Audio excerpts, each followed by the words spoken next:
Hey everyone, how are you all? I hope you all are good and preparing for your upcoming exam. इस video में हम discuss करेंगे SBI PO mains की strategy. अभी जो हमारी एक्सपेक्टेड डेट है मेंस की वो है 30th ऑफ जनवरी।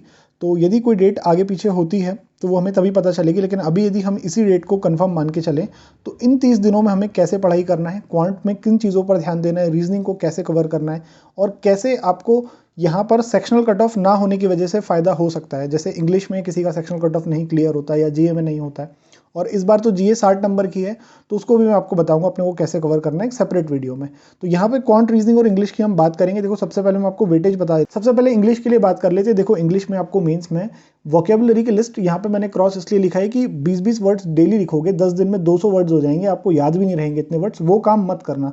यदि आपको अपनी वोकैब इंप्रूव करनी है तो आप रीडिंग से ही करो। जो भी एडिटोरियल आप पढ़ रहे हो, जो आपको एक डेली पढ़ना ही चाहिए, उसमें जो वोकैब आ रही है बस उनके मीनिंग आप समझते जाओ, उतना आप कॉम्प्रिहेंड करते जाओ।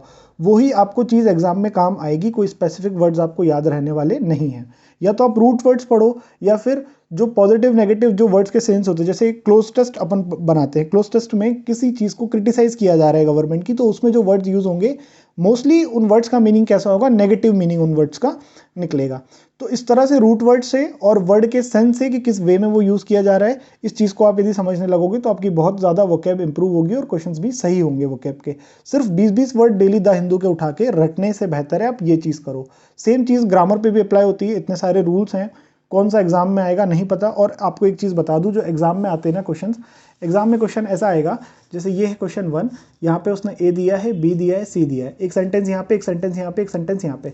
अब नीचे आपको यहाँ पे ऑप्शंस दिए हुए हैं। एक ऑप्शन में लिखा है A and B are correct, A and C are correct. तो इसमें आपको तीनों ही पढ़ना पड़ेंगे और बताना पड़ेंगे कि ए और सी करेक्ट है या फिर सिर्फ बी इनकरेक्ट है। यानी कि जो प्री में एक क्वेश्चन 1 मार्क्स का एक एरर देखना होता है, यहीं पे एक क्वेश्चन 1 मार्क के लिए आपको 3 एरर के पॉइंट्स यहाँ पे पढ़ना पड़ेंगे। तो वो चीज़ बहुत वास्ट है। जितना हो सके आप इसको अपनी रीडिंग से ही इंप्रूव करो, तो ही आपको इसमें फ़ायदा होने वाला है। क्योंकि इंग्लिश जब भी आप बनाओगे मेंस के पेपर में तो अपने नॉलेज से ही बनाओगे कितना आपको आता है। और वो नॉलेज कैसे इंप्रूव होगा मैं आपको बताता हूँ। डेली आपको एक एडिटोरियल पढ़ना है आज से, चाहे वो आप इंडियन एक्सप्रेस का पढ़ो, द हिंदू का पढ़ो। मैं आपको टेलीग्राम ग्रुप का लिंक नीचे दे रहा हूँ। उसमें आपको डेली डिस्क्रिप्टिव टारगेट मिलेगा, यानी कि एडिटोरियल मिलेगा पढ़ने के लिए, वोकैब भी मिल जाएगी पढ़ने के लिए, सभी चीज़ें उसमें मिल जाएगी। टेलीग्राम पे सब मिलता है, बस आपको ढूंढने की ज़रूरत है।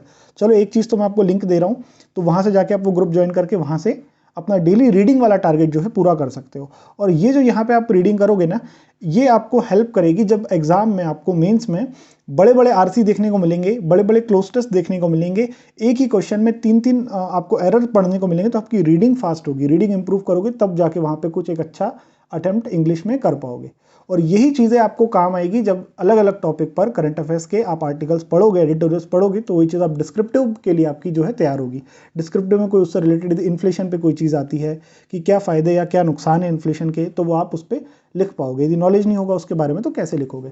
तो ये चीज़ें हो गई इंग्लिश के लिए। डेली एक एडिटोरियल आपको आज से पढ़ना ही है। बाद में मैंने आपके लिए यहाँ पे रूटीन भी बनाया हुआ है, तो मैं आपको बताऊंगा कि कैसे आपको उस रूटीन को फॉलो करना है। रीजनिंग में बात कर लेते हैं। देखो रीजनिंग में मेरे पास बहुत कुछ अच्छा है आपके लिए बताने के लिए। मिसलेनियस और पजल्स। पजल्स में दो चीज़ें होती है, एक आपकी पजल होती है सीटिंग अरेंजमेंट और एक होती है न्यू पैटर्न। सीटिंग अरेंजमेंट में कौन सी पजल्स आ जाती है, 2 सर्कल्स हैं, अंदर वाले सर्कल के लोग बाहर देख रहे हैं, बाहर वाले सर्कल के लोग अंदर देख रहे हैं। या फिर कुछ इस तरह से पजल आ जाएगी, इसमें कुछ लोग यहाँ पे बैठे वो नीचे देख रहे हैं, कुछ लोग यहाँ पे बैठे वो ऊपर देख रहे हैं, फिर नीचे एक रो है। तो इस तरह से जिगजैग लाइन आपको वो दे सकता है। मिसलेनियस के लिए कुछ चीज़ बताता हूँ। देखो मिसलेनियस में यहाँ पे मैंने वर्सेस यहाँ पे इसलिए लिखा हुआ है कि कोडेड ब्लड रिलेशन है, कोडेड इनइक्वालिटी है, इनपुट आउटपुट और कोडिंग डिकोडिंग है। इन टॉपिक्स में फ़र्क ये है, इनपुट आउटपुट और कोडिंग डिकोडिंग, इसका यदि लॉजिक आप क्रैक करने की कोशिश करोगे एग्जाम में या मॉक टेस्ट में, और लॉजिक क्रैक होता है तब आप सॉल्यूशन तक पहुंचोगे। यदि नहीं क्रैक कर पा रहे हो तो नहीं पहुंच पाओगे। लेकिन ये 2 टॉपिक ऐसे हैं, इसमें कोई लॉजिक की जरूरत नहीं है। कोडेड ब्लड रिलेशन दिया है, वो एक ब्लड रिलेशन है जो प्री में आता है रिलेशन तभी अपन बना रहे हैं। यहाँ पे उसी रिलेशन को उन्होंने कोडेड फॉर्म में दिया हुआ है। डिकोड करके बस आपको लिखना है। डिकोड कैसे करोगे, वहां पे दे देगा ए स्टार बी, यानी कि A is the father of B. तो बस वो जो इक्वेशन वहां पे इस तरह से लिख के देता है, A star B, B at the rate hash C, ऐसे करके बस उसी को आपको डिकोड करके लिखना है। ये चीज़ है जो बनती है, जिसमें लगाना नहीं, इसमें सिर्फ टाइम लगाना है, दिमाग नहीं लगाना। और इसमें आपको दिमाग भी लगाना है, टाइम भी लगाना है। यदि सक्सेसफुल हो जाती, बन जाती, तो आप टिक करोगे, नहीं यदि 3rd-4th स्टेप पे कहीं अटक गए, टाइम तो गया ही और सोल्यूशन तक भी नहीं पहुंचे। तो एग्जाम में, मेंस में आपको मिसलेनियस में इन टाइप के टॉपिक को पहले अप्रोच करना होता है। इसमें बहुत सारे एग्जाम्पल्स हैं, मैंने सिर्फ 2 ही यहाँ पे लिखे, अभी आपको खुद समझना पड़ेंगे ऐसे कौन से एग्जाम्पल्स और हो सकते हैं। कोडेड ब्लड रिलेशन सिर्फ डिकोड करना है। कोडेड इनइक्वालिटी है, इनइक्वालिटी मैजिक बॉक्स ट्रिक आपने देखी हो तो 1-2 वीडियोस के लिंक भी मैं आपको दूंगा जहाँ से आप टॉपिक वाइज कवर कर सकते हो मेंस का टॉपिक फ्री में यूट्यूब से, वो आप कर लेना। कोडेड इनइक्वालिटी हो गया, कोडेड डायरेक्शन हो गया। कोडेड डायरेक्शन बस जो डायरेक्शंस होती है वो कोडेड फॉर्म में दी रही होंगी कि नॉर्थ वेस्ट मतलब क्या है, साउथ मतलब क्या है ना। उसके बाद रिवर्स सिलोजिज्म, रिवर्स सिलोजिज्म में क्या है, नीचे ऑप्शन है ऊपर कंक्लूजन है, यानी कि जो स्टेटमेंट जो कंक्लूजन कभी ऑप्शन में हुआ करते थे अब वो आपको आंसर में मिलेंगे इस तरीके से कि आपको यहाँ से पहले डायग्राम्स बनाना है ऑप्शन में देख देख के, फिर वो सारे ऊपर वाले फॉलो कर रहे हैं कि नहीं, फिर आपको आंसर टिक करना है। तो इन चीज़ों का रीजनिंग में आपको ध्यान रखना है मॉक टेस्ट में भी और मेन एग्जाम में भी कि किस तरह के मिसलिनियस क्वेश्चंस को आप अप्रोच कर रहे हो। तो जाहिर सी बात है यदि इनको अप्रोच पहले करना है तो इनकी प्रैक्टिस भी ज़्यादा होना चाहिए। इनकी प्रैक्टिस अच्छी करोगे तभी तो ये एग्जाम में जल्दी बना पाओगे और बचा हुआ टाइम आप इनको लॉजिक लगाने में इन्वेस्ट कर पाओगे। ठीक है, पूरा किसी से भी नहीं बनता, क्वेश्चन का सिलेक्शन करना पड़ता है, तो उसी के लिए मैं यहाँ पे बता रहा हूँ कि कैसे आपको सिलेक्ट। वीडियो में आगे बढ़ने से पहले मैं आपको बता दूं ऑलिव बोर्ड के SBI PO mains descriptive course के बारे में, जहां पे आपको SBI PO मेंस के मॉक टेस्ट प्लस ये डिस्क्रिप्टिव वाला कोर्स साथ में मिल जाएगा। ये आपकी फैकल्टीज़ हैं और कुछ कोर्स की हाइलाइट्स मैं आपको यहाँ पे दिखा देता हूँ। 15+ लाइव क्लासेस में आपको मिल जाएंगी। बेसिक से डिटेल्ड चीज़ें सारी इसमें बताई गई हैं, ऐसे राइटिंग का फॉर्मेट, लेटर राइटिंग का फॉर्मेट और इवैल्यूएशन पेपर का, जिस तरह से पिछले साल में डिस्क्रिप्टिव पूछे गए हैं टॉपिक्स उनका। और ये क्लासेस को आप जब चाहो देख सकते हो, रिकॉर्डेड या लाइव। ठीक है, फिर मॉक टेस्ट की बात करें तो यहाँ पे आपको सेपरेट मॉक टेस्ट मिल जाएंगे।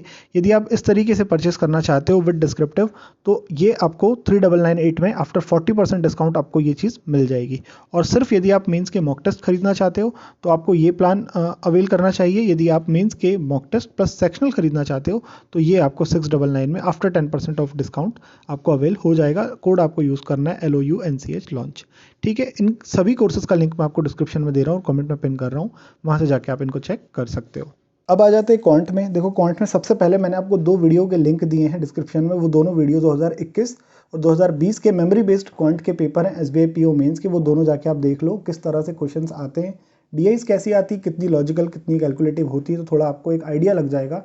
नहीं तो IBPS PO मेंस की तरह सिर्फ उसको एक्सपीरियंस करने के बाद, देखो एक एक्सपीरियंस आपका बुरा हो सकता है लेकिन ज़रूरी नहीं कि हर एग्जाम उतना ही टफ आए, तो वो डर मन में बिठा के आपको नहीं चलना है। ठीक है, तो आप इसका पैटर्न देखना चाहो तो वो देख लेना। उसके बाद आपको जो मेन फोकस करना है वो DIs पे करना है, अरिथमेटिक DIs पर। अब जैसे किसी का अरिथमेटिक वीक है, उसको प्रोबेबिलिटी आता नहीं है, एग्जाम में प्रोबेबिलिटी वाला DI आया, वो तो टच भी नहीं कर पाएगा, तो जाहिर सी बात है आपको कोई दूसरा ऐसा डुएबल DI ढूंढना पड़ेगा जो आप कर सकते हो। लेकिन जिसको अरिथमेटिक आता है, जिसको प्रोबेबिलिटी आता है, उसने देखा, उसको सिंपल लॉजिक समझ में आया, कुछ नहीं सिंपल प्रोबेबिलिटीज निकाल रहा है इसमें रेड ब्लू ग्रीन की, बस मैं यदि इसको निकाल लेता हूँ, टेबल प्रिपेयर कर लेता हूँ तो फिर डायरेक्ट आंसर्स बन जाएंगे, तो वही चीज़ उसके लिए ईजी हो जाएगी। तो ये आपको समझना पड़ेगा।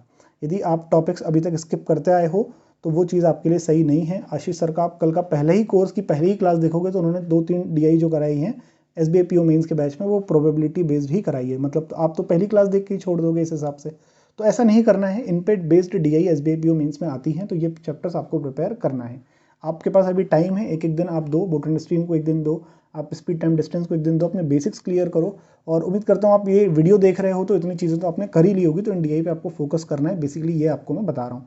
प्रोबेबिलिटी बेस्ड DI हुई, मेंसुरेशन बेस्ड हुई, और मेंसुरेशन में आपको वो कोई कोन की हाइट दे सकता है या किसी सिलेंडर की हाइट दे सकता है, रेडियस 3 सिलेंडर का अलग अलग दे सकता है, और उनमें कोई इनलेट आउटलेट पाइप दे सकता है, यानी कि पाइप एंड सिस्टम से कंबाइन करके उस तरह की DI आपको दे सकता है। Time speed distance profit and loss की मिसिंग DI, तो ये चीज़ें आपको प्रिपेयर करना है। कॉस्ट प्राइस दे दिया, उस पर मार्कअप परसेंटेज बता दिया, डिस्काउंट परसेंटेज बता दिया, लेकिन ब्लैंक्स दे दिए कॉलम में, आपको एक तरह से मिसिंग DI वो बना के दे दी, तो वो आपको खुद से वैल्यूज़ निकालना पड़ेगी, फिर क्वेश्चंस को बनाना पड़ेगा। इस टाइप की DIs पर आपको फोकस ज़्यादा करना है। जहाँ से भी आप बना रहे हो, आपके पास कोई भी कोर्स है तो आप वहाँ पे उनकी अरिथमेटिक DIs देखो, अरिथमेटिक DIs देखो, उसमें किस किस टॉपिक की उन्होंने कराई हुई, एक एक करके उनको कंप्लीट करो। उसके बाद ये मैंने कुछ एग्जांपल यहाँ पे लिखा है, मेरे एक्सपीरियंस के हिसाब से मैं बता रहा हूँ।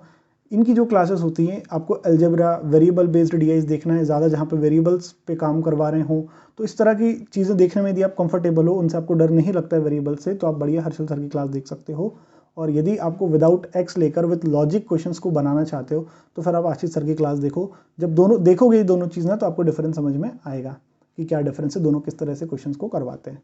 उसके बाद आपको डेली 2 DI तो बनाना है क्लास से, कोई भी क्लास आप देखो मेंस के लिए DI की क्लास देखना बहुत ज़रूरी है। क्योंकि आपको क्लास नहीं देखोगे तो नए लॉजिक पता नहीं चलेंगे, ये बात अलग है कि आपने यदि काफ़ी टाइम से देख रखी तो आपको सिर्फ सेल्फ प्रैक्टिस की रिक्वायरमेंट है। लेकिन जैसे मैं मेरी बात करूँ तो मैं अभी भी क्लासेस भी देखता हूँ, पॉज करके खुद से बनाता हूँ, लाइव नहीं देखता, रिकॉर्डेड देखता हूँ, जिससे कि मैं खुद का दिमाग भी लगा सकूँ, है ना। नहीं तो लाइव देखते देखते साथ में बनाने में मेरे में खुद में अपने आप में कोई इंप्रूवमेंट नहीं होगा।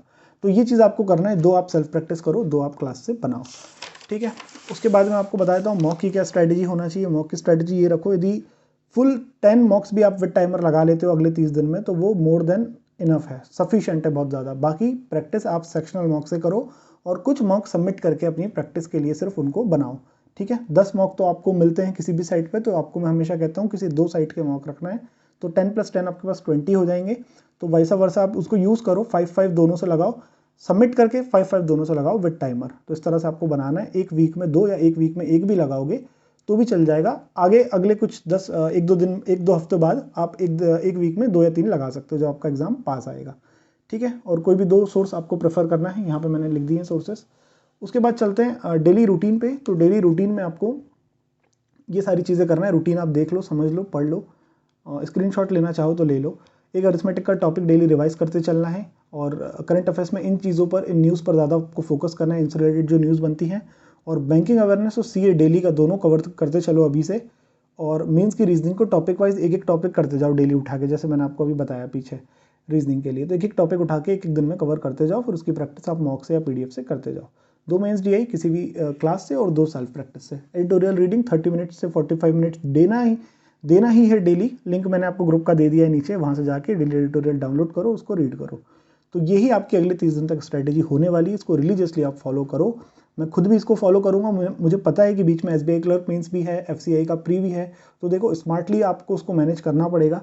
इसकी प्रिपरेशन यदि आप कर रहे हो तो ऐसा नहीं है कि उसकी प्रिपरेशन आपकी छूट जाएगी, है ना। आप ऑलरेडी हार्ड चीज़ें पढ़ रहे हो तो आपका जो ईजी है वो ऑटोमेटिक हो ही जाना है। यदि टाइम स्पीड डिस्टेंस का एक चैप्टर की आप आज रिवीजन कर लेते हो तो एफसीआई में कोई 2 लाइन का क्वेश्चन प्री में आएगा तो वो आप आराम से उड़ा दोगे। तो ये फ़ायदे हैं इस तरह से पढ़ाई करने के। तो उम्मीद करता हूँ आपको इस स्ट्रैटेजी वीडियो से हेल्प मिलेगी और जो चीज़ें मैंने बताई वो आपको समझ में आई होगी। तो बताना इस वीडियो के बारे में, यदि आपको कुछ पूछना है या कुछ बोलना है तो आप कमेंट में लिख सकते हो। बाकी मिलते हैं अगले वीडियो में। Till then goodbye, take good care of yourself, bye.